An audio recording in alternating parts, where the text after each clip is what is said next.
Good morning, everyone. I hope you're enjoying the cooler weather. Good morning, everyone. I like to see all of your good mornings. That's really nice. And saying hello to everybody in the class. That is certainly exceptional. So that speaks volumes for all of you. So thank you for that. And you welcome each other, and you welcome a math professor, which is a little bit uncommon for me.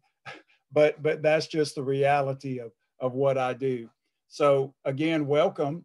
And what we want to do today is to review basically some really important topics from your college algebra class. I mean, last week we got into some of the review after we did some of the algebra review in 1.3 and 1.4. But today we want to talk about some transformations, review some of those topics, and even and odd functions, compositions, one-to-one, how functions relate to certain algebraic constructions that we normally do in a math class. And you're all familiar with these. And so when I go through them, of course, they may be a little bit dry and boring, but this will give us an opportunity to review and hopefully take your understanding up a level. Usually the second time you see something, you see lots of ideas that really weren't apparent before. That is, it's like, I never thought of it that way, or you know, I did this, but I really didn't understand it. So maybe this will be helpful to everybody. So let me go ahead and share my screen, and we're going to do an example. Now, the idea that we want to accomplish with these kinds of problems is, let me get here, I always have to adjust this just so it looks just even. There we go. I'm going to adjust this up. There we go. When we do college algebra, there's everything we do in college algebra, we do in pre-cal basically. But you don't do any trigonometry and conic sections, or at least not the more general conic sections and focus on sequences that we do in this class. But the college algebra part is extremely important. So we like to recap that. So the first thing we want to do is just to recap the function transformations. Function transformations. Now, when we think about that, we think about shifting a function upward, up and down, right and left. We think about reflecting in an axis. We think about compression and stretching. And so all of these things you've done. So what I want to do is take some examples to help you review those. Again, the WebAssign will be really good to you. It has a lot of very simple examples that will give you just the basic ideas that you learned in college algebra. And I want to kind of boost it up a level. So for instance, here's an example. We want to graph, and I'll just call it g of x for now, graph g of x using transformations. So the idea is that in college algebra, we learned about a lot of parent functions, lines, the standard quadratic function, y equal x squared, the square root function, the cube function, the cube root function, absolute value, things like that we found to be very useful functions that we could manipulate. Now, as we get more advanced, when we get to the trig functions, and of course, as we review the logarithm and exponentials, we'll do the same thing. We'll shift those around. But what's really going to be powerful is when we apply the transformations to the trig functions. And that will really push us into the realm of having some kind of power. We like to think of transformations as a really good technique that saves us a lot of extra plotting of points when we're like in a calculus class. Sometimes students will say, well, Professor Ron, I don't need calculus to graph this. I can use transformations? And I'll say, yes, go ahead and do it. There will be instances though, where the transformations won't solve every problem. And we're going to need the derivative, and we're going to need to analyze in a different way. So here's an example. So we have g of x equals the negative radical. So we're going to use the parent function square root 1/2 x. And I was really nice to you with the numbers here, lots of 2's to make the good numbers. But of course, reality is never this nice, but we'll enjoy it this time. So when you look at this particular function, you think, okay, well, the parent function is the square root function. That's what you see has been manipulated. And so what we want to do is unravel it. You know, of course, if you don't even have an equation of a function, you just got a picture of it. You can apply the transformations and sketch a new graph based upon what you know the transformations will do. So, I mean, the power is really nice, and it's universal. It works in engineering, it works in physics class, it works in biology class, it works everywhere. So the first thing we want to do is unravel this. You're thinking we could think of this as a horizontal stretching or as a vertical compression. I'll just do it as the horizontal compression when I factor it so we can review that. So the first thing we want to do is make the transformations a little bit more obvious, because right now they're kind of haphazard. The minus and the +2 are easy, but we want to factor inside the radical. So we're going to factor the 1/2. And then of course, we'll multiply the 2 by 2 because of factoring the 1/2 to make that equivalent. So I wanted to show you some new techniques, and I'm sure these are probably reviewed, but this kind of thing gets rusty pretty quick. Now what we can do is we can think of this at least in terms of transformations you studied in college algebra. So we're thinking, okay, we'll start with the parent, and then we'll replace x with 1/2 x, and then see that that's going to be a horizontal stretching. Okay, good morning.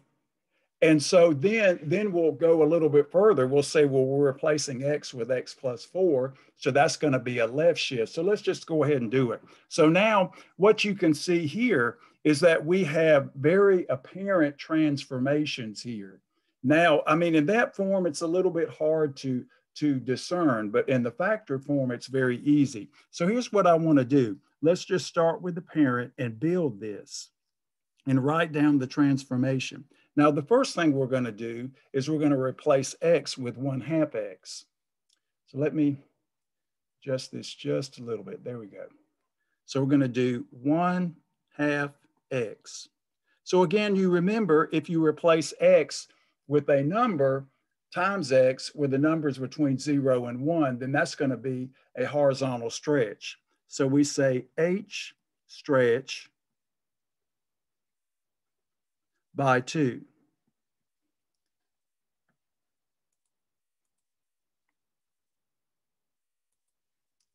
Now we can look back up to our original equation and say now x has been replaced with x plus 4. So that's going to shift the graph to the left. So Professor Ryan uses a shorthand that's easy to write. We'll say left shift by 4. Remember, between 0 and 1, the 1/2 here corresponds to the stretch by the reciprocal of that. That's weird about the horizontal stretching and compression. That's not that way with the verticals. They're much more intuitive. So now we have the square root 1/2. You could do a bracket with 1/2 power if you like. Either way, this is not too bad. Okay, so this gets us with the first two transformations, this object. And now we want to take the negative of this. So we're going to slap a negative on the function, and that's going to be an x-axis reflection. So x-axis reflection, all of these good tidbits from college algebra. So we place a negative on the function. And then, of course, we have the nice algebraic manipulations that can be interpreted geometrically. And then the very last one, I'll just write this right below. We're going to do an upward V shift by 2. We're going to add 2 to everything. So we say upward, V for vertical, V shift by 2. So that'll get us all the way through negative 1/2 x plus 4 plus a 2.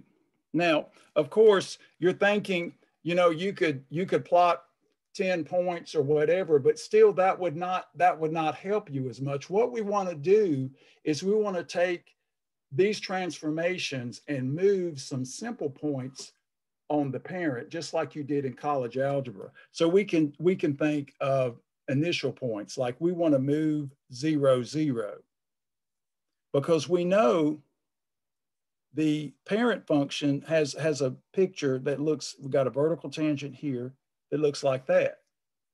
And so what we can do is keep that shape in mind and move some simple points and then draw it based on the shape of the parent. Now, another simple point will just be 1, 1. Square root of 1 is 1. And then, of course, we'll be lazy again. We'll put in 4 for x, and then, of course, we'll get out 2. So we can move these 3 points on the parent and then use these to draw the new graph. And of course, the idea is that we pick points that are simple, and we pick points that basically start the curve, so we know where the curve actually begins in the transformed function. So now all of these transformations tell us what to do to these points. So we'll just go ahead and write them down. And we can move them based upon the arrows I've written here. I just wanted to give you a new way, or maybe this is not new at all, it's probably what you did before, but just a way to organize your thoughts so you can run through this very systematically. Now, when we do the h stretch by 2, all of the x coordinates get multiplied by 2, they get stretched. So 0, 0, then we have a 2, 1, and then, of course, 4 times 2, that gives us an 8. So you don't have to draw the description again, just kind of follow what we've done here to save some time. And so now, okay, we've done the stretch horizontally. Now we do the left shift.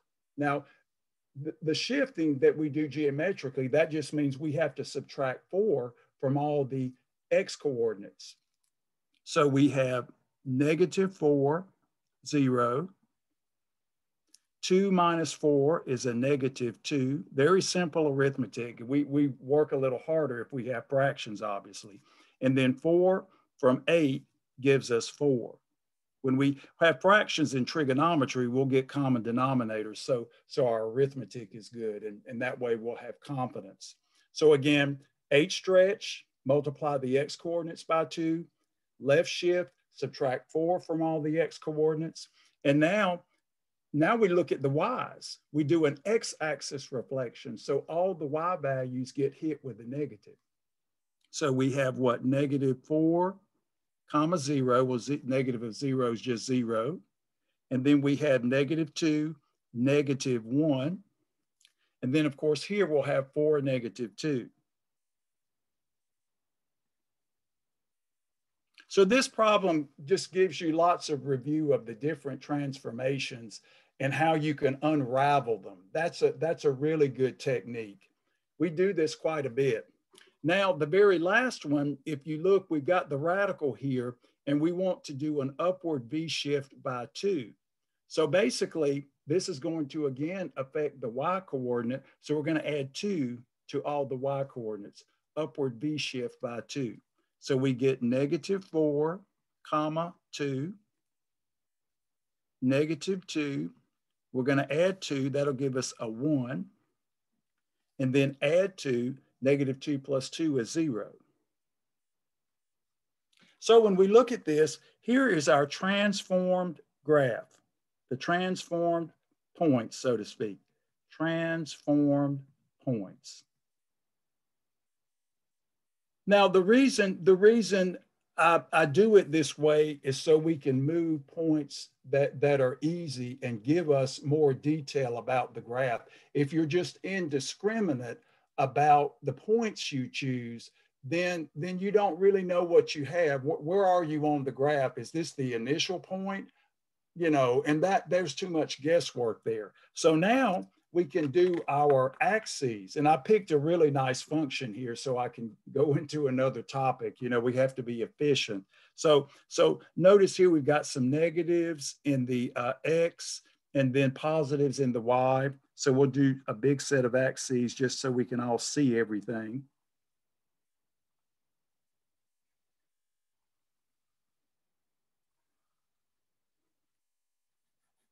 So there's our X-axis. And then we'll draw in the Y-axis. Excuse me, the Y-axis, now we'll draw on the X-axis.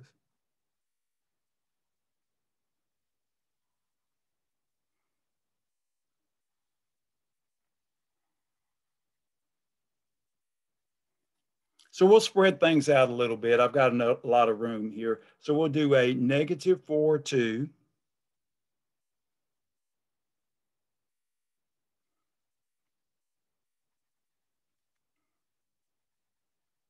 So -4, 2. That's like the beginning of the function. That's the initial function. So this is the beginning point. So that's real useful to us. We have this. Now -2, 1, -2, 1. Now, if you like, you can go ahead and label. We just don't want to get in the way of other graphs. And then this will be -2, 1. And then the last one is 4, 0. So 1, 2, 3, 4. So we're seeing that the curve is going to run this way and then just keep going. So we'll go ahead and draw it. Move the paper up like this.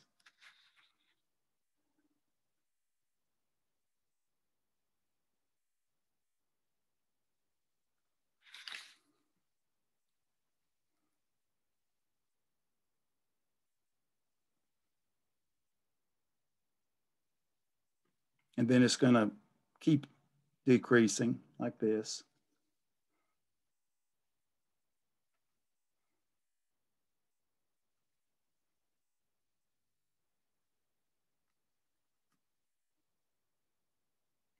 So we have another square root type shaped function. This is what the original looks like, but this is spread out. So it's more compressed vertically because it got stretched horizontally. Because you can think of this, if you like, as multiplying the function by 1 over the square root of 2, and that's going to compress the y's. So that's why this is much more stretched out, so to speak. So now you're thinking, wow, look at the nice graph we got. It looks like we used a computer.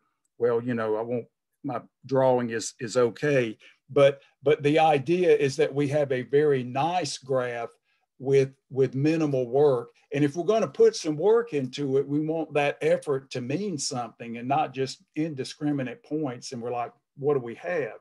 So now we have our g of x. So let's just mark this off, g of x. Now, I wanted to take some time with this function. Again, you know the transformations that you learned in college algebra. I just wanted to give you this technique to again allow you a way to organize. And like I say, if you already do this, fine. Now, if you have another method that you like to use, that's good too. Just make sure you choose some really nice simple points from the parent. Move the simple points, and then if you want to stretch it out more, you can. You know what the curve is going to look like. Now, I want to ask you something. You have a very important concept in college algebra, and it's not the sad thing is that when you're told about this first, you're like, well, you have to look at the picture. Well, ladies and gentlemen, a picture is not a proof, okay? I mean, I drew this function and I did a relatively okay job, nothing wonderful, but reasonable. And my question would be to you, this is clearly a function. We would ask, is this function one-to-one? And then you say, oh, one-to-one, okay. That's kind of like the definition of the function, except instead of vertical line test, we say horizontal line test.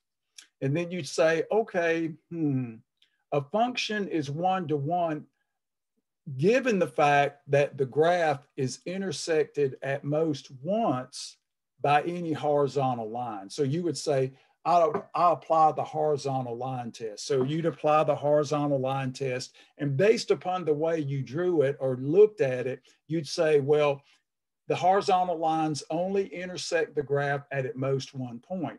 So, okay, that's reasonable. I mean, if someone gave you a picture of a function, you could say, well, it looks one-to-one, but that clearly isn't a proof. Maybe I drew this and did a really bad job.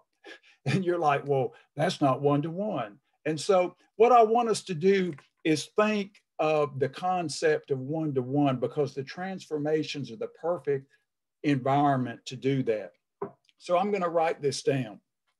We're going to say definition. I like to kind of do these in a different order so that you get the idea when it can mean the most, when we have a nice picture. So we'll say, suppose f is a function. F is a function. And we'll say it's got a decent domain, so it's got plenty of elements in the domain. Then we'll say the function f,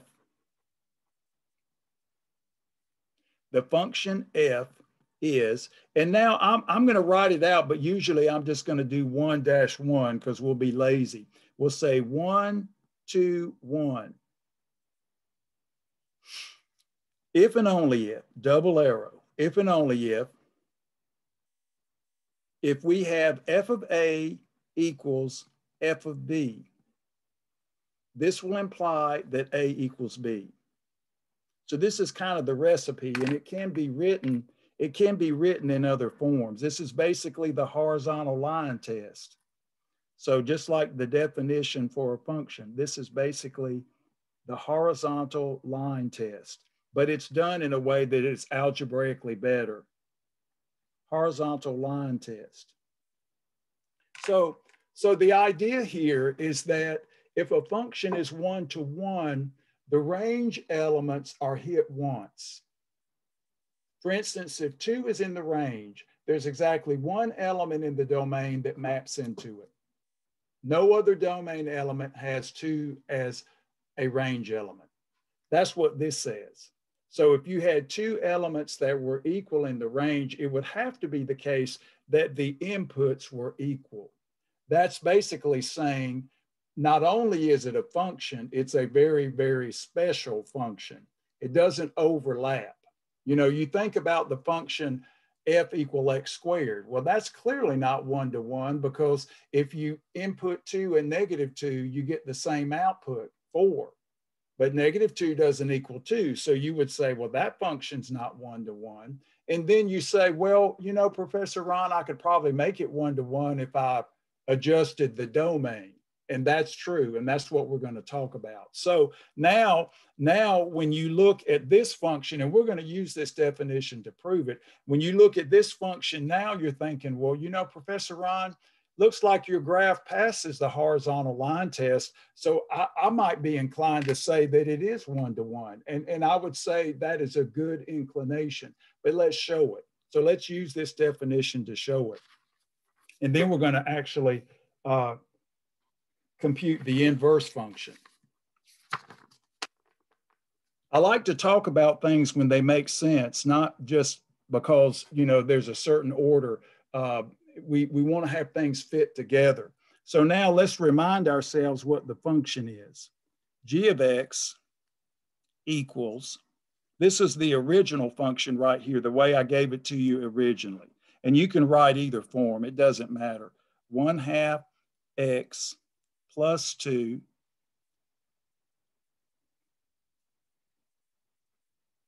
plus 2. That was the original function right there, just as it was given to you when I wrote it down initially right here, okay? So now you're thinking, why do I use A and B? Well, I don't care. We could use other letters, but A and B are fine. So now we're going to say, suppose G of A equals G of B. So let's, so that just means replace X with A. 1/2 A plus 2. And you can kind of look at this and say, I think we'll be able to do this, Professor Ron. And then we have negative square root 1/2 B plus 2 plus 2.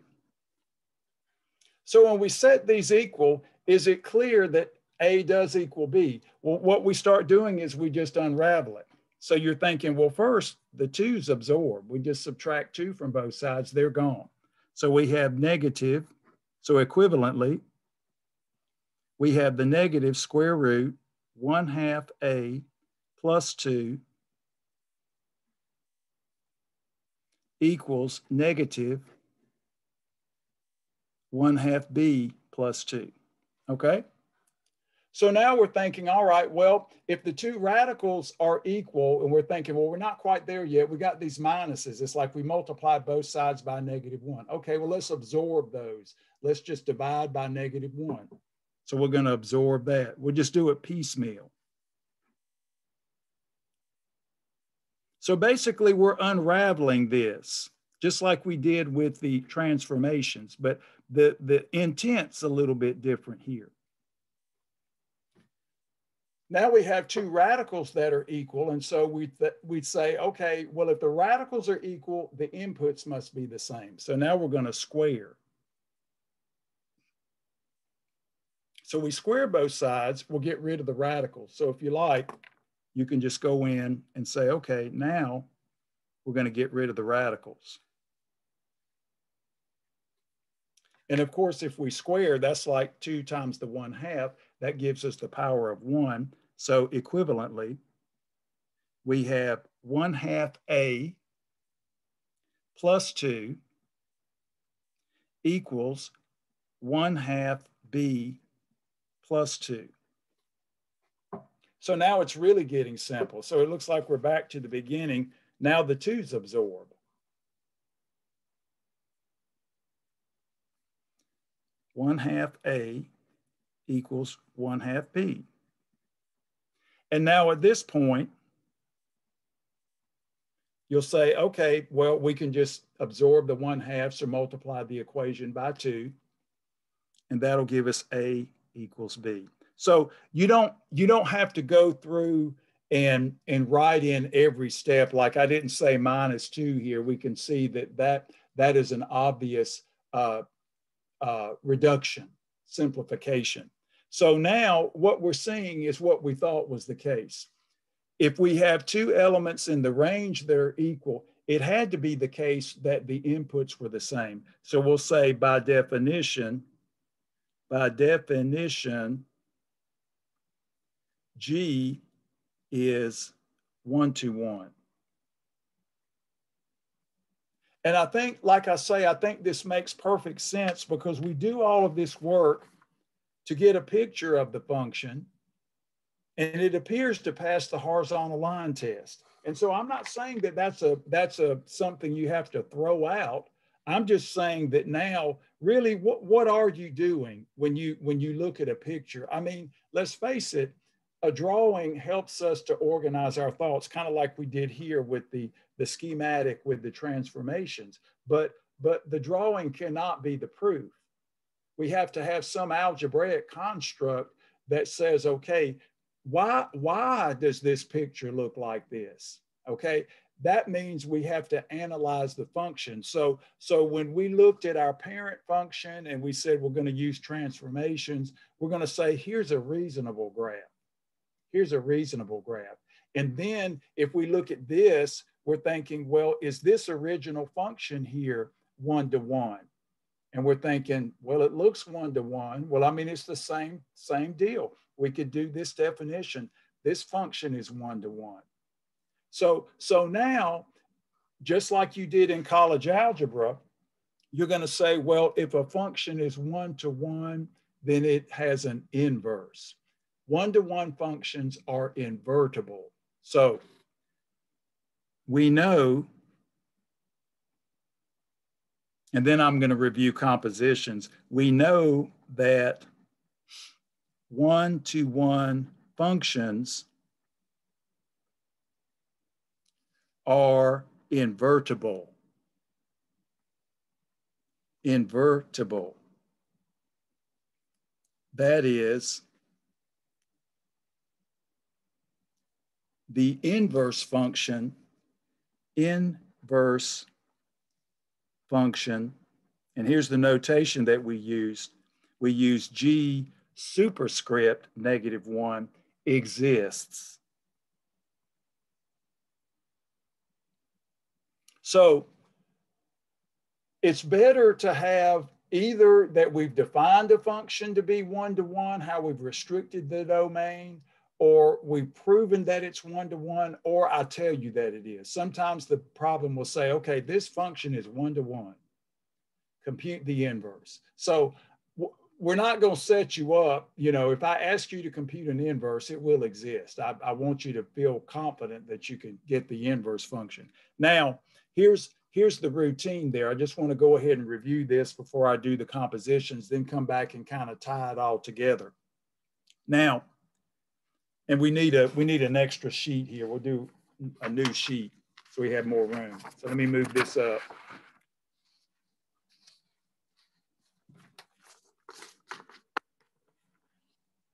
So now we're thinking, okay, compute the inverse. Now, of course, this means that we're going to have a function in terms of y, and then, of course, because we like to graph things on the same set of axes, we'll define it with an independent variable x. So first we have y equals the original function. I'll write it down as we had it, negative 1/2 x plus 2 plus 2. So again, this is the original function from page 1.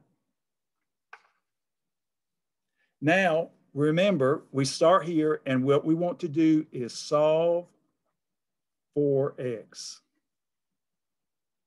And we kind of already have an idea of how this is going to go because we proved that it was one-to-one. So we're going to solve for x. So we're going to get a function in terms of y. So first what we're going to do is we're going to subtract 2 from both sides. Y minus 2 equals the negative. And I like to have this function because it gives you all the bells and whistles and will help you do any function that resembles this.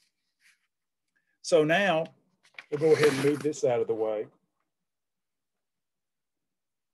Now what we want to do, we still want to solve, so we want to get rid of the negative. So we're going to multiply both sides by -1. So when we multiply this by -1, it'll just flip everything around. So let's just write that.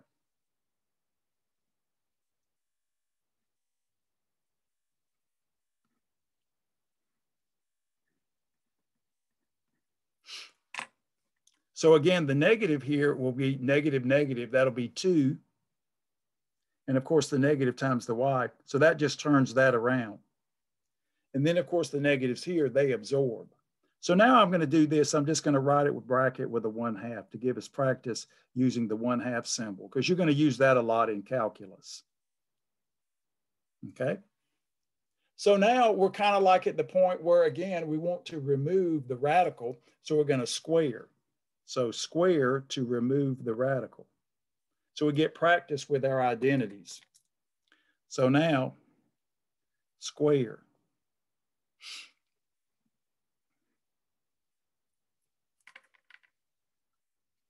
And then, of course, we'll think about domains and things. That's going to be an interesting topic too. So when we square here, let's use our identity. 2 times 2, 4. And then 2 times negative y times 2. So that's a minus 4y plus a y squared. Remember when we squared the binomial, 2 squared, y squared, and then the product here times 2, which gives us negative 4y, our nice identity. And of course, here if we square the radical goes away.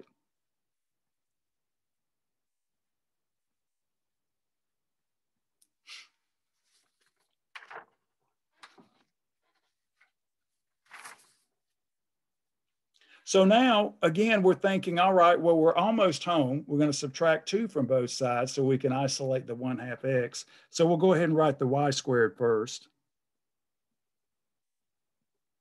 And of course, if we subtract 2 from 4, we get a 2.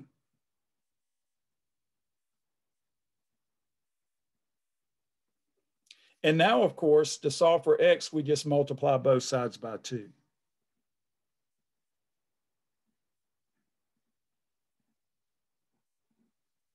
So that'll absorb there. So that gives us an x. And now we have 2y squared minus 8y plus a 4. Now, this is the inverse function, but we don't generally, I mean, it's okay analytically. This is like the backwards path. We take x in the domain and take that into y.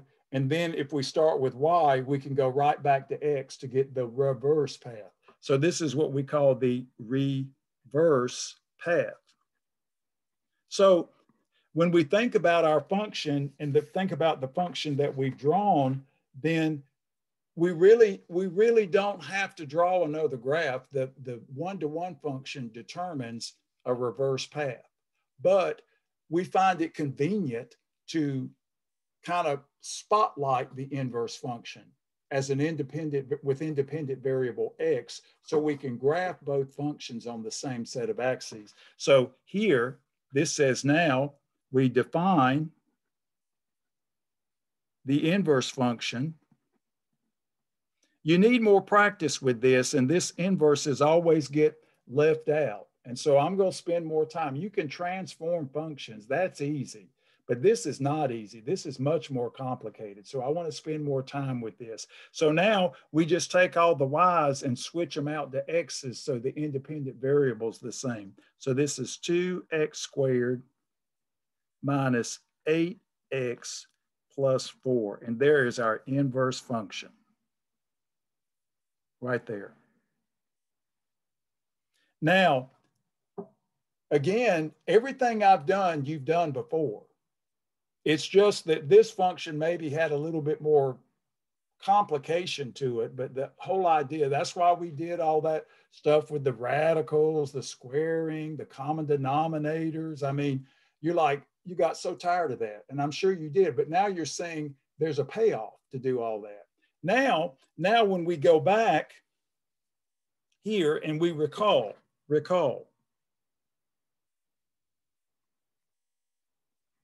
this is a very simple idea having to do with the interchange of x and y.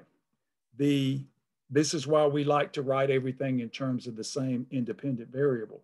The graphs of g of x, and I'm noting that I'm writing them both with the same independent variable, the graphs of g of x and g inverse of x are reflections in the line y equal x. That's why it is very, very convenient to write the independent variable x with the inverse map. And so we can say this, and again, this is all contingent on this convention to use the same independent variable. Otherwise, this falls apart. So basically what this says is that we can say the element AB is on the graph of G if and only if BA is on the graph of G inverse. Now, again, that's using the convention that we have the same independent variable. So the beauty is that if we've done a lot of work with G, we can just ride the wave to draw the picture of G inverse.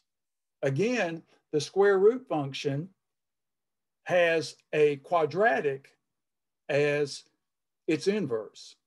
Now, of course, I'm going to show you on Thursday how to complete the square. Maybe I'll do it today and figure out the vertex of this. But we don't even have to be that knowledgeable of quadratic functions to do this, because we can use this little recipe here. So now I want you to go back to your picture that we drew initially right here, okay? So you see these points right here? We're going to flip them around because those are going to be points on G inverse. So here we say G, and now, and of course, let me just go ahead and put this down here. We're going to say G inverse. It has these points. We just flip them around. 2, -4. That's going to be the new vertex. That point's going to be the new vertex of our quadratic function. Flip this around. 1, -2. Flip this around. So this technique I've shown you initially is extremely important, and it gives you the recipe to graph the function in its inverse. So the transformation process and the one-to-one inverse, all related, all related. So now I'm going to use red here, and we're just going to go ahead and graph these points, 2, -4. Now I need some more tick marks here. So I'm going to say 1, 2, 3, 4. So we have 2, -4. So 2, -4. That's going to be the mirror image of this point right here. Again, this is not Rembrandt, so I don't expect it to be perfect looking. You know, we're getting a reasonable picture. And then we want the reflection of this point, which is 1, -2. So 1, -2.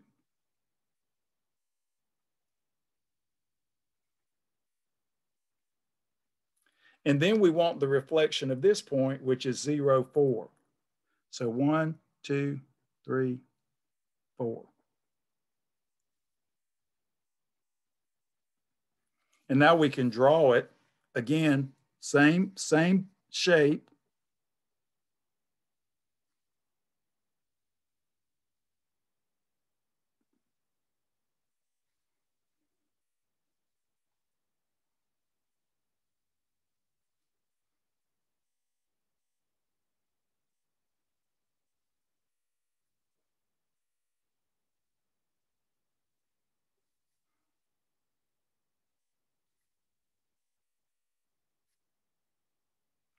So here's our G inverse. Again, this is a quadratic function. Notice the domain, this is actually the vertex, but the domain has been amplified, so to speak. So now what we're seeing here, if we draw this correctly, we don't even have to do domain calculations. We're done because we chose good points here. So now when we look at this, we can see and do the flip-flop, the domain of G. Again, this will be -4 off to infinity, because we have such an excellent picture, but that is the range of the inverse function. This equals the range. Remember, they just flip-flop, range of G inverse. Right there, -4 off to infinity. And now we can see that the range of G will be -infinity to 2. So range of G is negative, oh, sorry, infinity is not a number. We know that. So we have -infinity, because we have such a nice picture, to 2, including. But this is now the domain of G inverse. So this 2 for the price of 1 is what's so important here. And now we have this reflective line right here, y equal x. The graphs of G inverse and G are reflections in the line y equal x. So when you draw a one-to-one function, ladies and gentlemen, you basically determine an inverse function. And so when we think about the computation here, we look at this and say, okay, well, this is the function in terms of the variable y, but we like to highlight all the functions. So we then define the inverse function with the independent variable x so we can graph them on the same set of axes and take advantage of the interchange of the coordinates. And the interchange of the coordinates allows us to take these, flip them, or interchange, and get points on G. And then using the shape of G, we get the shape of G inverse. Now, of course, you know, if you're doing this all symbolically in terms of pictures, that's another good thing to do. You might be in a science class and maybe you just plotted some points and it's like, oh, look, everybody, looks like we're getting a one-to-one relationship. And then you can plot, you know, using the y equal x, you can plot the inverse function using the interchange of your points. So when I talked about the fact that the function is the most important abstraction in all of mathematics, I was telling you the truth. Functions are where you spend all of your time.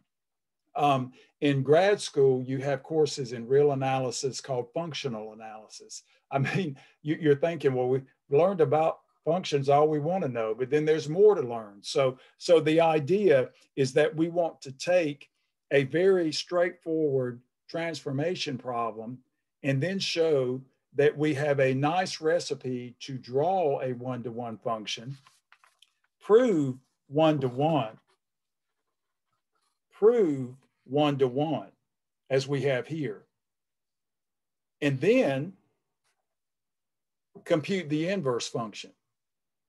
And then as the last piece of the puzzle, draw the functions on the same set of axes. So the idea here is all of these concepts are related.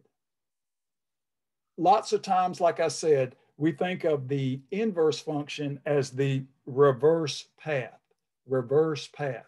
Now, as far as the transformations go, again, I want you to be aware of the transformations. I want you to be able to use them. And as you practice your WebAssign, you'll get some more review of that. But I tried to do an example that has all of the difficult ones in it. Now, the reflections are useful. The stretching and compression horizontally, those are more complicated. So I was sure to include one of these here. But again, see through this problem how everything is related. Now, what I want to do is, again, this relation path, reverse path. What is the more general construct that's going on? Now, before I do that, that is define the composition, I want to say just a little bit about even and odd functions, and then talk about some of the algebra of functions that also deals with the construct of composition. So take this example and master it. Master this example. If you can do this example, you won't need me anymore. Seriously, you will have all the ingredients to work with transformations, one-to-one functions, and computing their inverse. So that's an excellent example that I want you to master. So now we're thinking, okay, what's some other tidbit that might be happy or helpful? Happy makes us happy, right? When we get to trig, and again, we get to calculus. Well, it's the concept of even and odd. And again, this is reviewed from college algebra. So definition. And this is kind of fun, but this kind of gets swept under the rug. So I want to make sure that I say something about this. Suppose f is a function.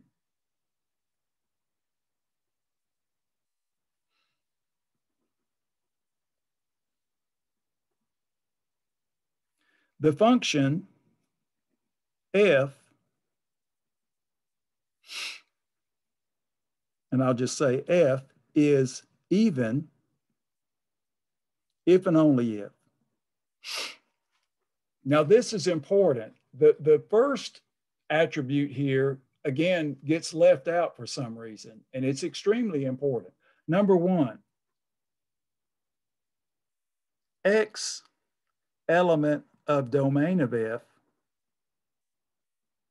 corresponds to its additive inverse also being a domain of F. This means we must have a symmetric domain. You can leave out 2 as long as you leave out -2. That's not a problem. But if 1 is in the domain, -1 must be in the domain. If 3/4 or -3/4 is in the domain, then 3/4 must be in the domain. So this means that we have a symmetric domain. This is imperative.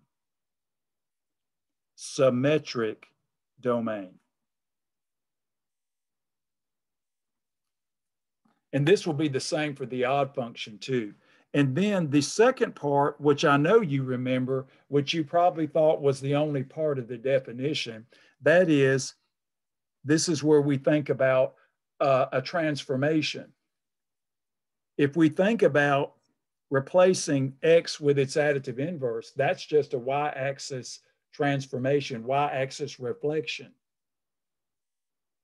What is the result of this? Well, what this means is that the negative actually absorbs. That is, for even functions, we find that they are symmetric relative to the y-axis. So even functions have a nice symmetry.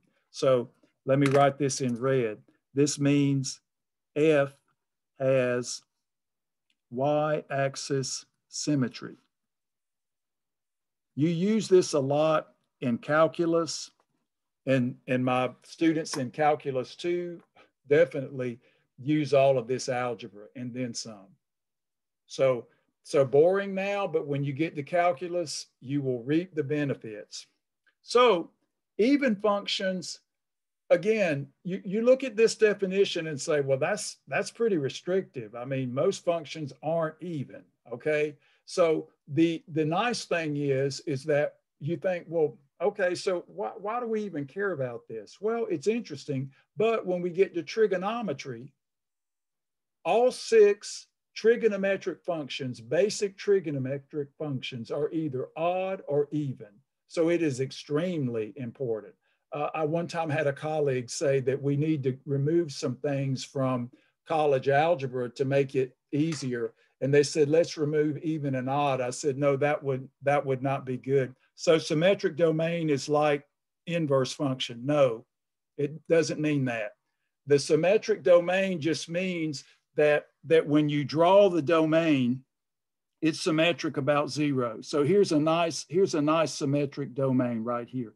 We'll say like maybe -3 to 3, something like that. That's symmetric. So like -1 and 1. So you can have gaps in the domain, but there must be symmetry. So the idea here is, oh, thank you. And thank you for that great question. Now, let me ask you this, what if the domain is all reals? Is that symmetric? Is the whole real line symmetric? Sure. For instance, if the domain were all reals like this, R, which is -infinity to infinity, that's symmetric, isn't it? That includes everything. So when you do even and even, well, for now, we'll do odd. We always want to make sure that we compute the domain to make sure it's nice and symmetric. And when I say symmetric domain, I mean symmetric about 0. So I'll add that little construct, symmetric about 0. We couldn't have a domain 0 to 3 and then say the function's even. That won't work. That won't work. If you're gonna create your own even function, start out with a nice symmetric domain and then create it. You can draw it. Maybe, you know, the problem you're doing just requires a symbolic gesture. Okay, so now let's look at an example, and then we'll do odd. So let's just say we have f of x equals the absolute value of x divided by x squared plus 1. Okay, so that, and what we want to say is, I'm going to ask you prove f is even. Now, these are simple compared to the inverse function. I was trying to get your mind moving. Then I want to back up to something not so difficult. I always challenge you initially, and then we ease up a little bit, then we get difficult again. So now when you look at this, you're thinking, okay, well, what's the domain? Well, again, x squared plus 1 is never 0. So the domain of f, no problem, no division by 0. This is always non-zero. Actually always positive. So the domain of f is all reals. Again, just note x squared plus 1 is always positive. Well, it's greater than or equal to 1, clearly. And I'll just write that down. Go ahead and be even more specific. It's greater than or equal to 1 for x element of R. So there's no possibility that we would ever have this expression, this function being undefined. And of course, absolute value is defined for every real number, so it's even better. Okay, so the domain, we got that first part. So we have 1. Now let's check 2.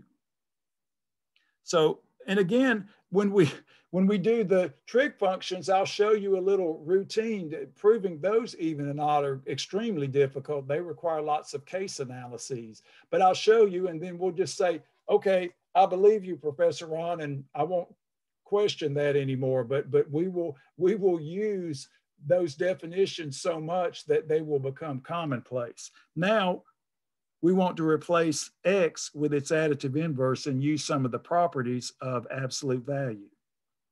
So we have x replaced with its additive inverse and x replaced with its additive inverse. Now, again, we want to use some of the properties of absolute value. Negative x is just negative 1 times x, right? So we'll just say it absorbs, but we'll just say this is just negative 1 times x. And now, of course, we'll just go ahead and beat it to death. We won't have to do this in the future. This is just negative x times negative x plus 1. We know that those will absorb. But now notice the absolute value of a product is product of absolute values. So now this is the absolute value of negative 1 times the absolute value of x. And I wrote this out just so we see negative times a negative. If you have an even power, the negative will absorb. So this will just be x times x plus 1. Factor the negatives, negative times the negative, negative 1 times negative 1, positive 1. So you can just think of this as negative 1 times negative 1 times x times x. And this, of course, equals 1. So that leaves us with x times x. Now, of course, the absolute value of negative 1 by definition is 1. So we say that's just the additive inverse of negative 1. I'm just beating this to death so you can see all the tricks that we're doing. And then, of course, in the future, you'll do it in one step. And then we have x squared plus 1. And of course, the additive inverse of the additive inverse is just 1. So that's 1 times absolute value of x over x squared plus 1. And that's the original function. Now, of course, what you can do in the future is once you get to here, you can leave out this part and say, okay, well, by properties of the absolute value, the negative will absorb, and I'll just get this. And then, of course, a negative times a negative, so you could probably jump from here to here or to here. I want you to believe me that when you have absolute value, the additive inverse will absorb. But I didn't want you just to think that I'm making this up. So a nice property of the, as I said before, of the absolute value is the product of the absolute value of a product is the product of absolute value. So we can just remind ourselves that absolute value of A times B is the product of the absolute values. So this is a theorem right here. So that's a very useful one. The sum doesn't work that way. We have the triangle inequality, and I'll say more about that when we need it. So now by definition,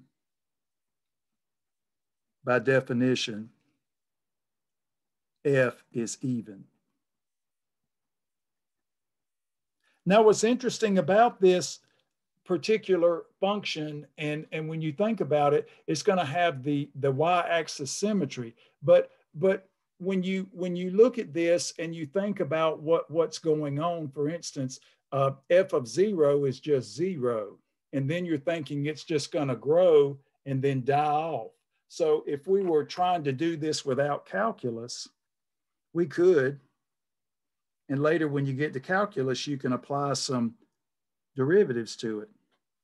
So just as a little sketch,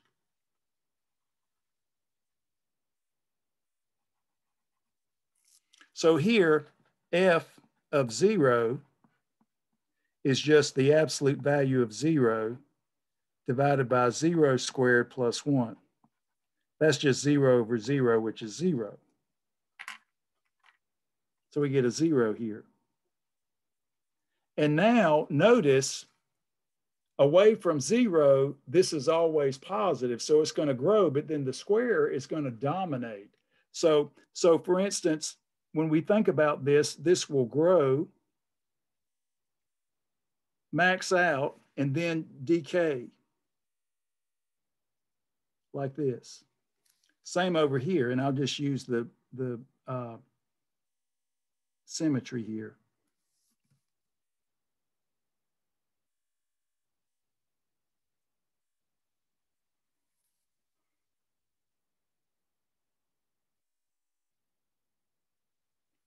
So we get a nice symmetric function. Now that's just a cheap rendering without calculus.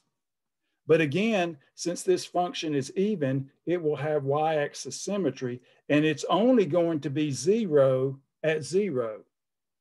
Otherwise, absolute value is positive, and x squared plus 1 is always bigger than 1, but this will dominate, and so it'll eventually decay to 0. Now, of course, in calculus, we'd have to use the calculus to find those maximum values there. And that's what I'll teach you how to do in Calculus 1. So with just basic algebra, we can get this function. We can understand a lot about it without even having to use any calculus. But as far as the shape, the concavity, and all that, I cheated. I mean, we would have to verify all of that with the calculus. So that's just a little extra. Now, let's just go ahead and write down the definition of odd. And then we'll do the composition and the algebra. Again, I don't want you to look at even and odd as just being something blowing in the wind that we'll forget about. It'll definitely serve you well in trig and calculus. So the next definition is just like the last one, only one change. Suppose f is a function. Suppose f is a function. The function f is odd if and only if. Well, same thing, we need that symmetric domain about 0. So number 1, x element of domain of f,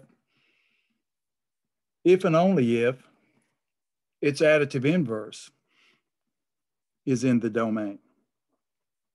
Again, remember, this doesn't mean that you can't leave out numbers, but you have to leave them pairwise. Maybe you leave out 10 and negative 10. Maybe you leave out 1/2 and negative 1/2. That's fine.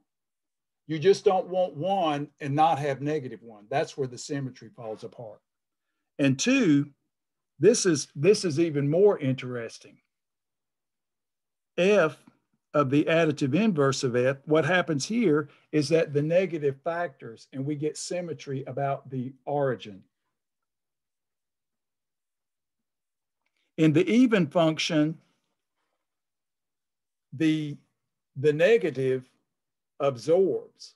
That's why you get symmetry relative to the y-axis. Here, the negative survives. It actually factors. So this is what the famous odd function. That means that this gives you origin symmetry. So you have symmetry about the point 0, 0. So this is origin symmetry. Origin symmetry. So we'll say graph is symmetric. You'll use this in calculus, symmetric about the point 0, 0. So that's a little bit interesting the first time you see it, but we've already done an odd function. We've already done one, and I'm gonna use it. The interesting thing about it is that, well, I won't use it, but I'll use something similar to it. The interesting thing about these types of functions is that in terms of the calculus, integrating an even function on a symmetric interval and integrating an odd function on a symmetric interval can be simplified. And that's why I want you to know about the symmetric intervals, symmetric about 0 like this, because you'll use this in calculus. This is very important and very time saving. So now here's an example. So here's f of x. And we'll do this one. We'll do x. This is a nice calculus example. 1 minus x squared. So we'll say prove f is odd. So of course, you can look at the picture of a graph of a function and say, well, that looks even or that looks odd. Again, that's not a proof, but if you already know that, you know, like I said, I already knew that we proved the function was even, so I made sure that my little cheap graph had y-axis symmetry, or at least seemed to have y-axis symmetry. So the picture is kind of what we can get after we've analyzed. It doesn't come first. When a student will tell me, well, I need to know what the graph is, I said, no. You need to tell me what the graph is. You need to analyze the function and give me the graph. It doesn't work in the reverse. Never has, never will. And that's why don't use your fancy calculators to do this class, because if you do, you will become dependent on them, and then your knowledge base is obliterated. So again, analyze given what we know. Get the best representation given what we know. If we need to do a Google calculator approximation or something for a problem that really requires calculus, then we will use it. There'll be times when we're doing trig when we'll need to use the Google calculator to get some nice approximations because we won't have the ability to do the calculus approximation. So that'll be something where we will definitely need it, and we will be glad that we have it. So more to that when we get to it. Now, when you look at this, the first thing, what's the domain? Well, here, what we look at and we think, okay, well, we want this to make sense. And so this means that 1 minus x squared must be positive. So domain of f will be all x such that 1 minus x squared is positive. Well, that seems kind of silly. We've got a square there, but the idea is that we don't, and another thing too, let's do this. Make my curly brace a little bit better. We certainly don't want this to be 0, because if it were 0, it would make it undefined. And we certainly don't want negative, because that's even worse. Square roots of negative numbers are imaginary. So this is required. Now, what does this mean? Well, this just means all x, we get to use our absolute value, or you can think about BVs. This is just x squared less than 1. So now we could use the BV, or we can just apply the square root function, which is increasing, like I taught you last week. And that'll just be absolute value of x less than 1. So in this case, apply square root function.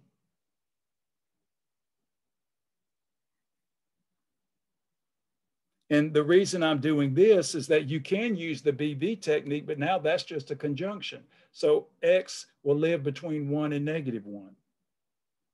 So -1 to 1, that's just a conjunction right there. So again, not difficult. That's why I spent a little bit of time on the absolute value in the conjunctions, because I want you to feel comfortable with that.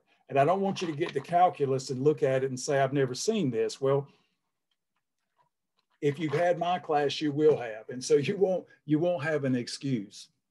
So now, nice and symmetric about 0, that's a check, okay? Good for us. Number 2, again, practice this. Practice this. You can use BV techniques if you want, or you can use absolute value because it just was simple enough to use it. Your choice. Now we want to replace x with its additive inverse.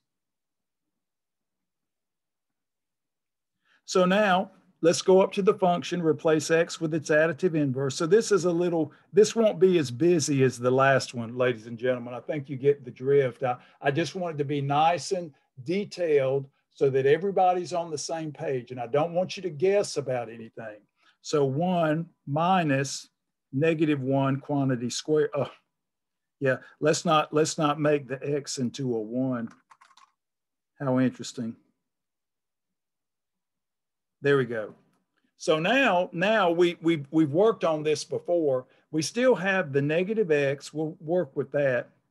But now, of course, we have the negative times the negative, just like we had before, the even power here. So that will absorb the negative. So this will be 1 minus x squared. So to the side, just say that -x squared, we have a nice even power.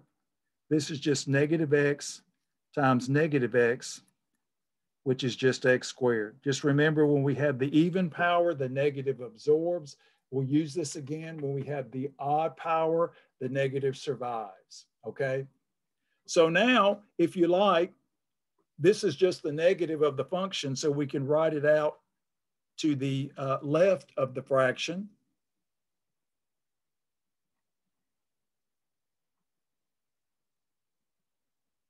So now what we see here is that we actually have the function made negative. That is, we have the additive inverse of the original function. So this is negative f of x.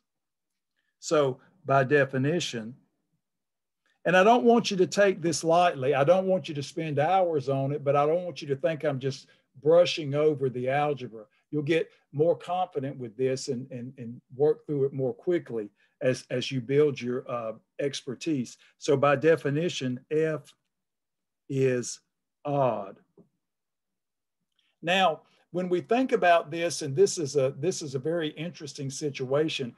This is an example where we actually have asymptotes. How come negative x squared is negative and not positive? What do you mean not positive? The negative x times itself is x squared. The negative is there because it's just in the equation. Is that clear? When you square negative x, you get x squared. Okay, cool. And then remember, this negative right there is just hanging out. So let me say this again, folks. Just because there's a negative in front of something, that just means additive inverse. Like negative x doesn't necessarily mean x is less than 0, because X could be -5, and the negative of -5 is 5. So just remember here, when you have 1 minus negative x squared, negative x squared is x squared. So you get 1 minus x squared. So here, when squaring the negative, it absorbs like I've done here. And that's an excellent question. Thank you. But make sure that this is clear. This is so important. And I don't want you to, so F is symmetric. Okay, well, so F is odd. F is odd. Remember, we have to show that we have a symmetric domain, and then we have to show that F of negative X is the negative of F of X, and we've shown that. So F by definition is odd. Go to the definition, odd, right here. Is that clear? I know this is technical. This is very technical. Good, good. Thank you. Thank you. Folks, I'm not going to waste your time, and I want you to ask these good questions. So with the even and odd, I want you to spend a lot of time on it. I want you to practice getting the domains. I want you to practice working with the negatives. This is so important. We've got to be able to negotiate negatives. That is so important when you're doing mathematics. Thank you. Amen. Yes, yes. You know, ladies and gentlemen, you are in STEM because you want to change the world. Okay, pre-calculus is STEM mathematics, and I respect all of you because this is tough. This is hard work, but the rewards are amazing. Okay, the rewards are amazing, and you're gonna change the world. I had an email from Kevin Fuentes, who is now working on his PhD at Texas A&M. He sent me an email. I'll share it with you on Thursday. He said, "Professor Ron, thank you for teaching me how to prove and understand mathematics. I'm now using those ideas as I do my doctoral degree." He says, "Thank you." And I said, "Kevin, you will change the world." I said, my students, I have students this term that are working hard. I thought to myself, how wonderful that you can take the ideas of doing the symbolic computation and logic, and you can apply it anywhere. You can apply it in engineering, obviously mathematics, computer science, finance, whatever. And this young man started out wanting to do biology. And I said, "You've got to find a way to work math into this because you love math and you never talk about biology." So we always laugh about that. So he's kind of like biomedical type stuff. So he said, "I got you. There's still some biology in the mix." So that's really good. So again, I salute all of you all for putting in the time. Now let's talk about the composition of functions. We can add, subtract, multiply, and divide. So let's just review that. So we'll just say algebra of functions.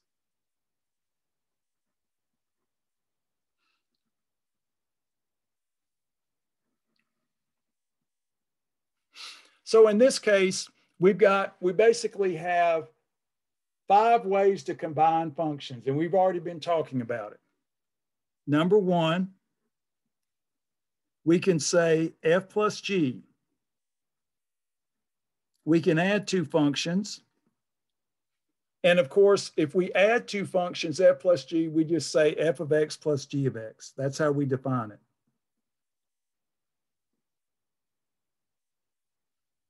So if we want the sum function, we just take whatever expression we have for f and we add it to the expression for g. And if we can combine some terms, we do. That's it. So it's pointwise. And then, of course, x, here's some new notation, will be in the domain of f, intersect the domain of g.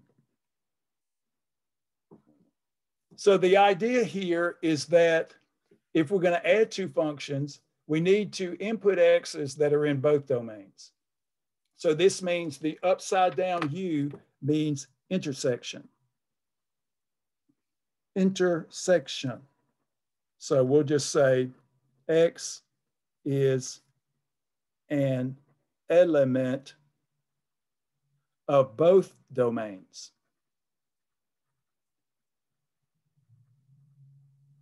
both domains.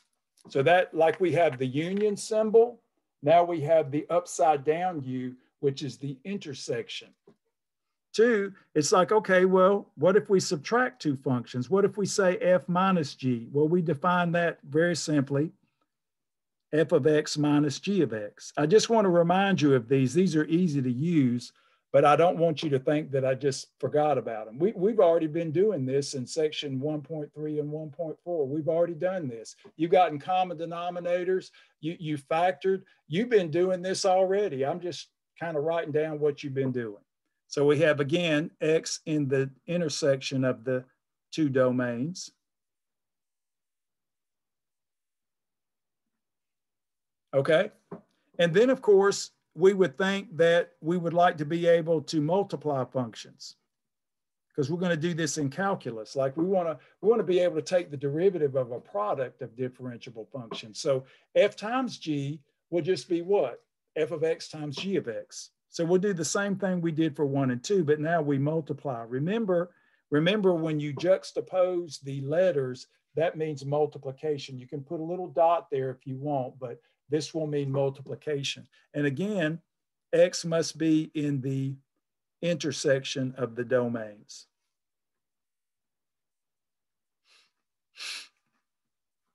Okay, and then what's the last one? Well, you think we could divide two functions. Kind of like when we did f of x plus h, or f of a plus h minus f of a divided by h. Wasn't very elaborate, but it was still a difference quotient, a quotient of differences. So we're going to say f over g. So if we say f divided by g, what do we really mean? Well, we're going to mean pointwise. We're going to say for every x in the common domain, we'll say f of x divided by g of x. Again, these appeal to your intuition. So this is what we call pointwise definitions. We define these for every element in the domain. Now, of course, this will have to be true, but there's one other thing which you're probably already thinking about. So the domain will be common to both f and g, and clearly we don't want to divide by 0. So we'll say g of x is non-zero. So that's just a little extra item that we would need to make sure if we stated a domain for a quotient that we did not include elements that would cause g of x to be 0. So again, that's just a little summary of what you've actually already been doing in 1.3 and 1.4. So it was all disguised, and I know many of you thought, well, these are weird problems. I mean, why are we doing this? Well, the idea is that it's getting you ready for this, and it's already made you ready for it. And then the last one is the composition. So again, we're going to say f circle g of x. Now this one's kind of weird. A lot of students call it fog, f circle g. What it means is that we combine two functions, not how we've done here in 1 through 4, but we combine two functions by substituting one function into another. So if you like, and I'll write this down, this will be f of g of x. So when we write fog or f circle g, we think of f as being the outer function, and we think of g as being the inner function. And so basically this says substitute g into f. Everywhere there's an x in f, we substitute g of x. And then of course, what does this imply? It tells us about the domain. Here we know what the domains are. They appeal to our common sense. But now if we substitute one function into another, this tells us basically what the domain of f circle g must be. The domain of f circle g will be all elements in the domain of g. So we'll say, we start with the inner function, so x must be in the domain of g. such that what? G of X is in the domain of F.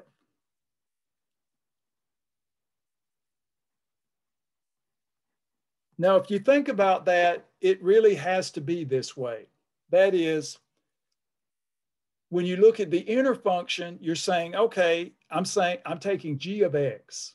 So if X is input, it must be in the what? It must be in the domain of G. That has to be the case. And then we're taking F of G of X. So for every element in the domain of G, G of X is in the range, it's a number. And so we're saying F of that number.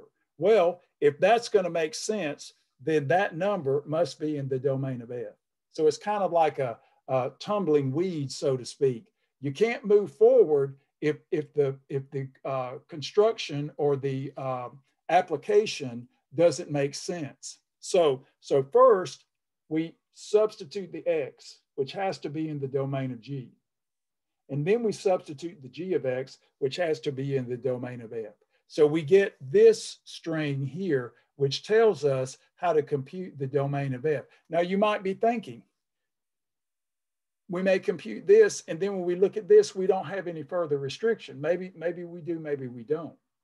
The idea is that when we look at building a function, we have to be a little bit more careful about the domain. Whereas if we're just given one piece, we can compute the domain as we've been doing with our own devices, making sure we don't take square roots of negative numbers and making sure we don't divide by 0. So this gives you a recipe.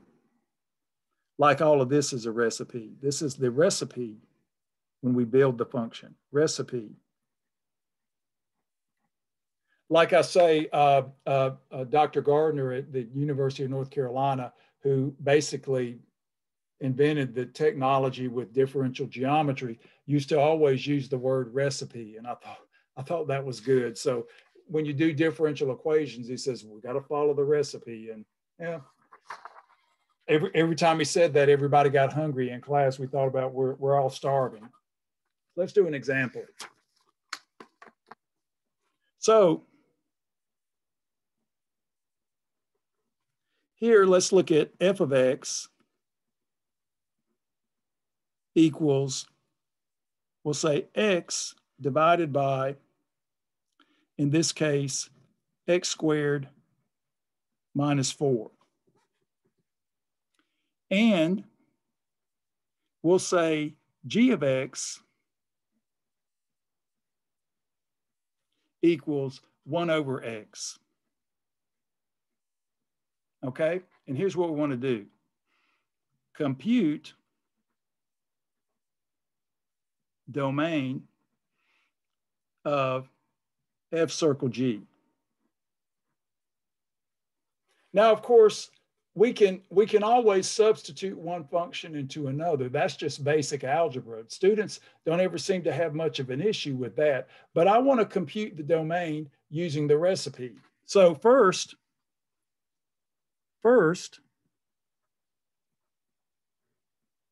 we look at the inner function. So if you like, go ahead and say inner. This is the inner function. This is the outer function. So let's go back to the recipe.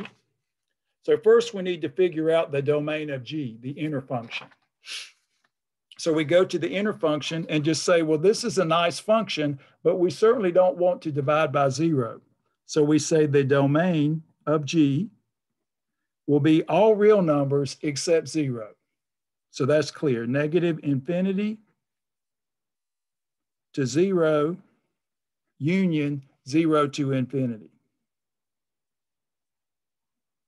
Okay, so again, when we started out, the concept of inverse function 1-to-1, that's pretty straightforward. But when we get to compositions, you're thinking, wow, this does require us to be a little bit more abstract. The 1-to-1 switching the coordinates and all, that's really simple to do. But this requires a little bit more thought process. Now we're thinking, okay, what does the recipe say? Now it says that g of x must be in the domain of f. So let's go over here at F and look at this.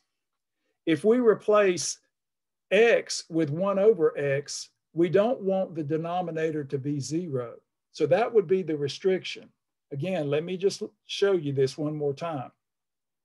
We want to replace X with 1 over X, and we want to make sure that X squared minus 4 with that replacement will not be 0, because division by 0 would not be a real number. So second, I'll just say second, or secondly, if you want to use better English, we need, again, focus here. This will be 1 over X quantity squared minus 4 does not equal 0.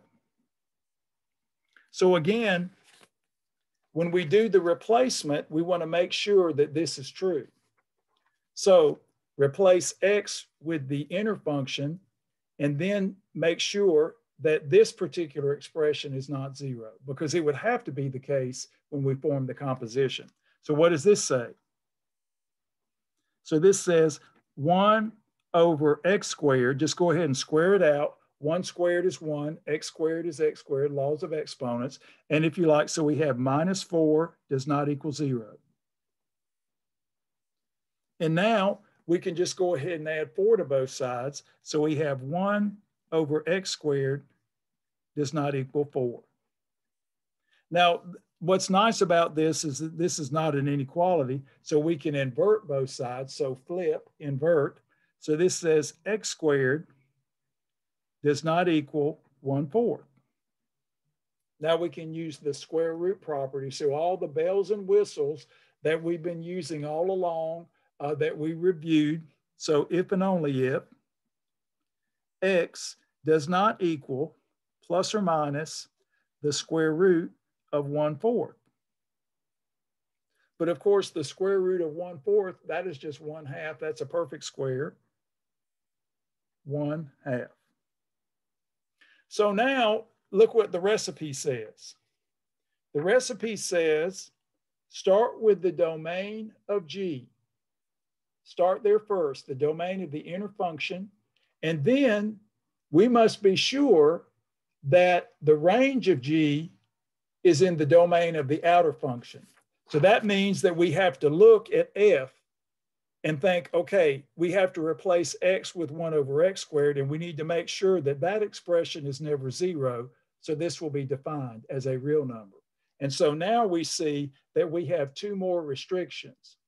That is, not only is X not equal to 0, but X cannot be plus or minus 1/2. Now, what students tend to do in this problem is that they do this part right here. They do this part, and then they ignore G. Or they do G and they ignore this part. It's usually the case that one of the parts got left out. So as you work this problem, remember, start with the inner function, go to the outer function. So now this implies that the domain of F circle G, and we can just use all of our numbers. We've got negative 1/2 to omit, 0 to omit right here, and then positive 1/2. So we'll do that in order. So negative infinity, negative 1/2, union, negative 1/2 to 0, union, 0 to 1/2, union, 1/2 to infinity. So this is where you have to be really careful. WebAssign likes the interval notation. And so when you got to get rid of 3 numbers and you still accept all 3 numbers from the real line, you're going to have 4 sets of parentheses. So you'll have negative infinity, and then the endpoints here will correspond to the points that you omit. Again, negative 1/2, 0, 1/2 right there. So again, I wanted to do the transformation, work into the one-to-one function so you could see how those are interrelated, how they're so simple when you cast them together. And now we can look at composition and say, oh, okay, so composition is just a way to combine functions. So what would happen if we actually composed inverse functions? And you're thinking, well, you just get the identity, right? Because you have the path and then the reverse path. So that would be the simplest function in the world, because you will apply G or F and then F inverse, and you're back to the starting point.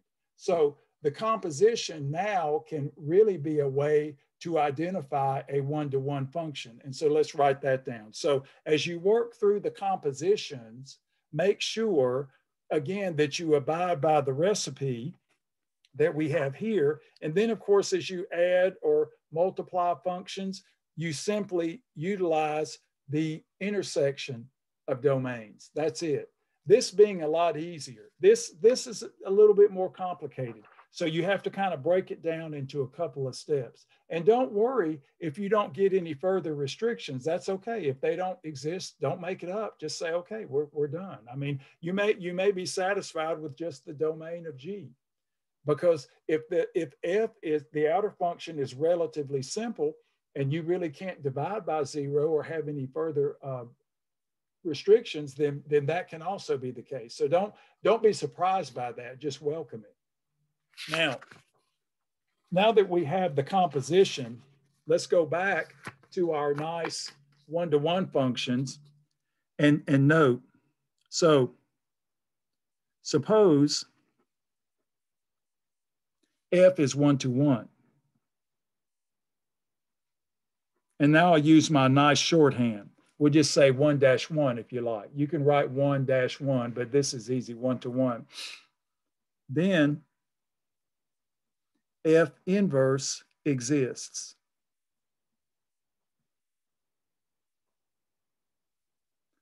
Such that, again, domain of F equals range of F inverse. Before I was using G and G inverse, now I'll just use F. And range of F equals domain of F inverse. They just switch. So we reviewed that with the first problem. So now if F is a path and F inverse is the reverse path, then composing a function with its inverse is just the identity function. Then, number one, F composed, and let me do the circle. Let me do the circle notation. Then I'll write it in the way that we all make sense out of it. We'll say F circle F inverse. And of course, now we're all using the same independent variable because we're lazy and we want to graph things on the same set of axes. So this will be F of F inverse of X. But of course, these undo each other and we just get X, where X is in the domain of F inverse. Again, which is just the range of F. You know these are true, but just go ahead and write this since this is the applied to the inner function.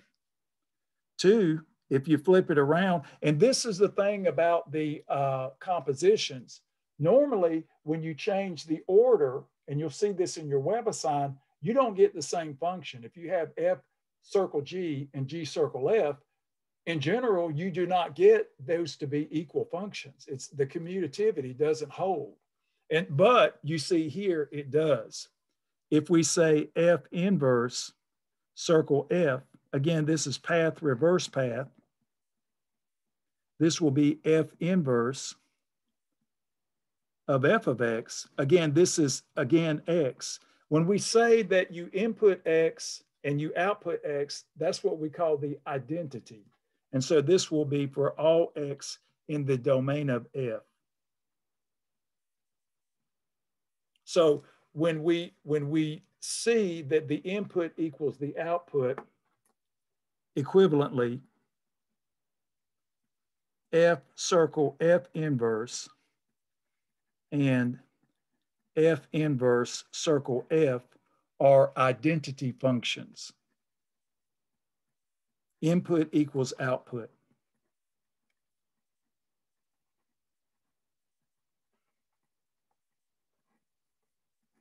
So what we're seeing here is that the concept of one-to-one, fairly straightforward.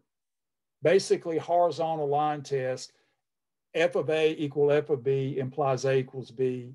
And then once you have that, you can get a simple graph by taking points on F and switching them and using the symmetry characteristic between F and its inverse function, or G and its inverse function, whichever letters you like to use.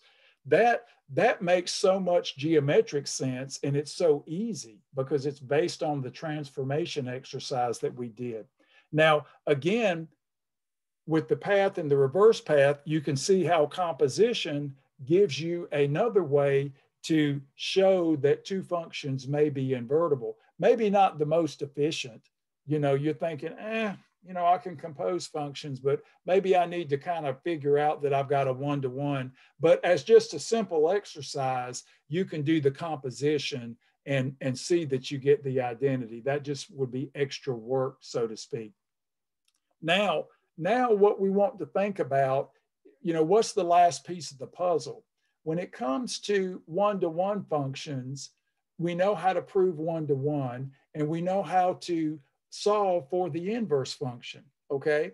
So, and we'll do some more of that. We'll do some practice more of that on Thursday as a warm-up. But I mentioned the case that, okay, if we start with a function that's not one-to-one, can we make it one-to-one? And we certainly can. So let me say a little bit about that. In general, we'll just say this: quadratic functions. This will be the last topic, and then we'll say a lot about this on Thursday. Quadratic functions.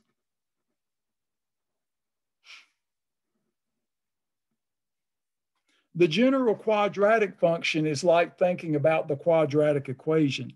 Again, A, B, and C will be real numbers with A non-zero. That is, we're always going to want to have a squared term. We define the quadratic function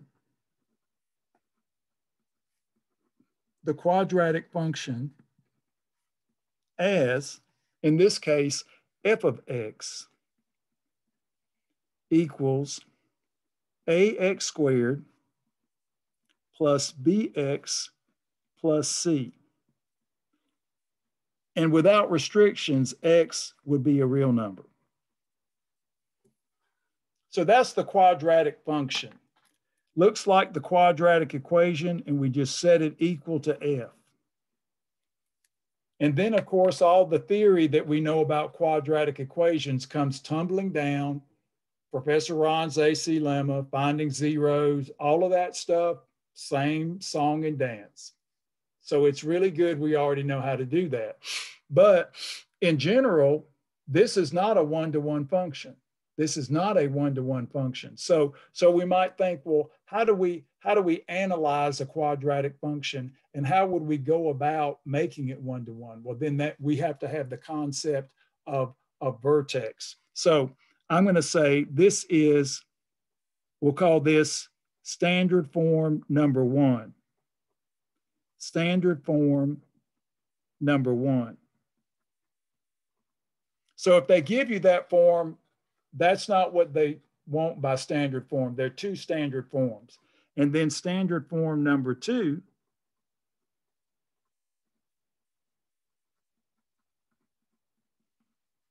looks like this.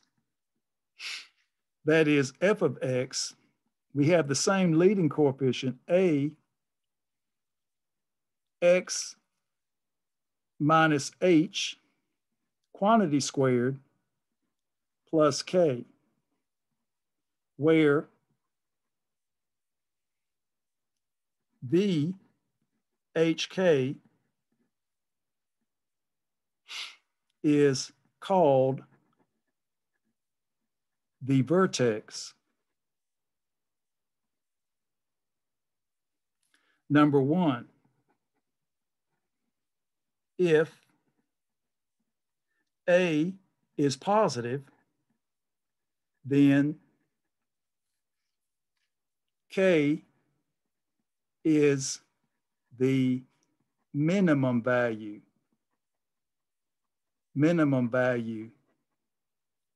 of F.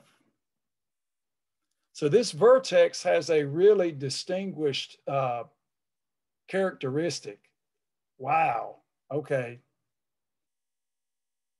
We're thinking, all right, so if A is positive, the minimum value of the function is actually K.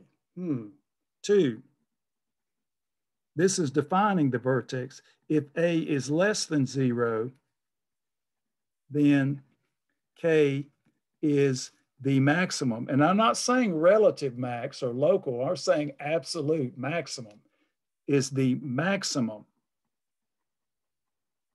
And I'm saying value just so you know what it is, maximum value of F. So the idea here is that the vertex is distinguished. As we saw in our original problem, we have part of a quadratic function right here. We just have one branch of it. That's the vertex right there. -4 is the what? Minimum value of F. And we're thinking, well, you know, we kind of got that for free because we started off with this nice square root function and we got that for free. How do we get it if we don't have all this other stuff? Okay, so you're thinking, there are two ways. That is, there are two ways to get the what? The vertex. You can complete the square. So for instance, there are two methods to compute the vertex. And you're thinking, well, you know, we could find x-intercepts if they exist. We find the y-intercept because it's going to always exist as long as we're not restricting x. But knowing that point which defines the minimum or maximum of F is really important. And then the vertical line through the vertex is actually going to describe an axis of symmetry. And like, wow, so this is amazing. So there are two methods. The first method is, as you see right here, complete the square, and then the H and the K fall out in the word work. Complete, and we'll do this next class, complete the square to get the second standard form, or to get standard form number 2. So if you complete the square, you can read the H and the K for free. Some students like, okay, I'll complete the square. 2, compute as follows. And we'll show this. H can be computed using the coefficients. This will be the opposite of B divided by 2A. That's kind of looking like the quadratic formula. And K will just be F of that value. Now, when it comes to computing the vertex, lots of students say, well, you know, I don't mind completing the square. Sometimes if you've got a very simple situation where you've got a setup with no constant term, you can bisect the segment created by the x-intercepts and actually get the H example of the vertex. Oh yeah, I do too. That you know, I like this because a lot of students say, well, yes, I like this, Professor Ron, because I got the numbers and boom, I can get it. But here's the only thing. This is usually not too bad, but then you've got to substitute. And then if this is not a beautiful number, that might take a lot of work. So I'll let you all choose. We'll do both. But I will say this, and that's a really good point. Amen. Yes, very good. I like that. It's called choose your poison, right? It's like, okay, am I going to complete the square? So like here, let me write this, just complete the square, and we'll do it next class, complete the square. You can go ahead and try it if you want. So complete the square or use the formulas, and we'll show why the formulas are actually valid. So what I want you to do for next class is go ahead and finish up your homework that's due this week, get that quiz out of the way. Some of you may have already taken it. I've got really good students in this class. And then, or all of my classes, I look and say, wow, they've already completed that quiz. And so if you have some time, go ahead and start thinking about this, and we'll kind of flesh this out.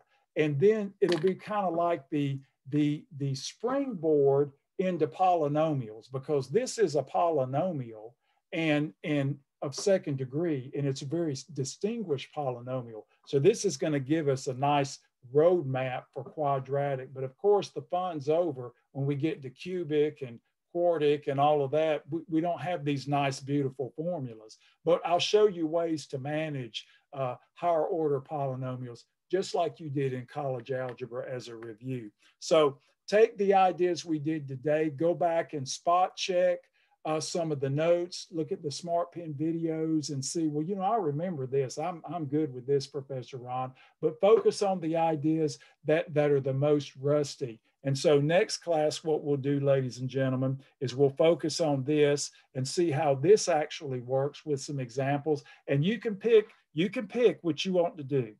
I don't really care. I just think if the problem presents itself in a neat way, one may be easier than the other, but you will always have the choice. You will always have the choice. And so that puts you in the driver's seat, which is really good. Now, remember today, I'll send out invitations. I'll have a conference hour at 11:45, and then I'll have another conference hour at 3. I'll send out email invitations for those. I know you all are very independent.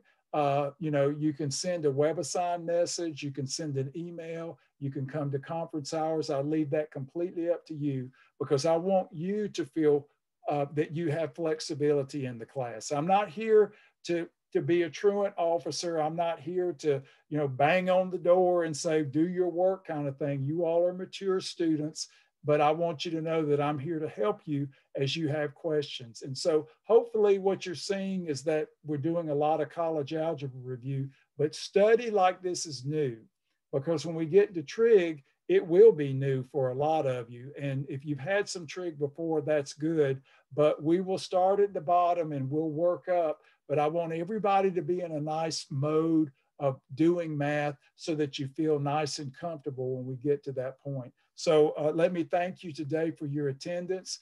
Professor Ron is enjoying this cool weather. It's great to run in the morning when it's nice and cool. When it gets hot and 100 degrees, I've ordered a Peloton bike. So in the summer, I'm going to use the Peloton bike, and I'll imagine that I'm in Montana where it's nice and cool. So I guess I'm just going to finally cave and do that. But right now the weather's beautiful, and we are so blessed to live in such a beautiful area. And we are blessed that we are spread out enough that we can stay safe. And ladies and gentlemen, please stay safe. Be careful as you go out, follow protocols. I want everybody to be healthy, to study math. So you all have a great day. And if I see you at the conference hours, fine. I may see you on WebAssign. And then also, if not, I'll see you on Thursday at the same time, bright and early. So everybody have a great day. And again, thank you. Thank you, everybody. Your comments are always so kind. And please know that I believe that.